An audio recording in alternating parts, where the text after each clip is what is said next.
उत्तर प्रदेश के प्रयागराज में पारंपरिक भारतीय रसोई के बर्तनों के खुदरा विक्रेताओं के लिए इन दिनों ग्राहकों की कम आवाजाही बेहद चिंताजनक हो गई है। शादियों का मौसम होने के बावजूद ग्राहकों की संख्या कम बनी हुई है, क्योंकि तांबे, पीतल और एल्यूमीनियम के बर्तनों की कीमतों में भारी उछाल से बाजार में रौनक ही नहीं रह गई है। दुकानदारों का कहना है कि पश्चिम एशिया संघर्ष के कारण वैश्विक आपूर्ति श्रृंखलाओं में आई बाधाओं ने कच्चे माल की कीमतों को बढ़ा दिया है। इसके चलते संघर्ष शुरू होने से पहले की तुलना में अब सामान काफी महंगे हो गए हैं। दोनों लगन है, दोनों लगन के हिसाब से मार्केट देखी जाए तो बहुत समझिए सन्नाटी है। जो जरूरतमंद आदमी बस वही निकल इस समय, जो जिसको जरूरत है बस वही, बस ऐसे आदमी नहीं निकल रहा, सोचता है कि अब बाद ही मिलेंगे। माहौल को देखते हुए काम कर रहा है। बहुत असर पड़ा है। सबसे बड़ा असर ये है कि 100 से 140 रुपए किलो तक के रेट बढ़े हुए हैं और नए माल की भी उतनी ही दिक्कत है और स्क्रैप की, क्योंकि कच्चा उतना आ नहीं रहा और नया का दाम और बढ़ रहा है।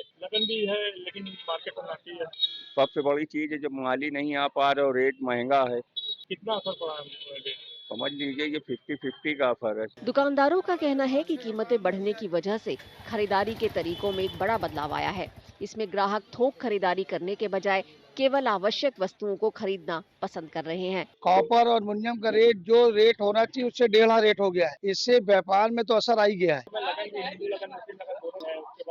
देखिए वही तो मामला ही केवल है ये कि जो रेट बढ़ जाने से लोग जो माल खरीद रहे थे वो थोड़ा माल खरीद रहे हैं। प्रयागराज भले ही संघर्ष क्षेत्र से बहुत दूर है, फिर भी उसका असर यहाँ पर महसूस हो रहा है। फिलहाल थम चुके संघर्ष की वजह से व्यापार प्रभावित तो हो ही रहा है, इससे उपभोक्ताओं के व्यवहार में भी काफी बदलाव आ गया है। व्यापारियों का कहना है कि जब तक आपूर्ति श्रृंखला स्थिर और कच्चे माल की लागत कम नहीं होती, तब तक शादियों के मौसम में भी हालात सुधरने के आसार नजर नहीं आते।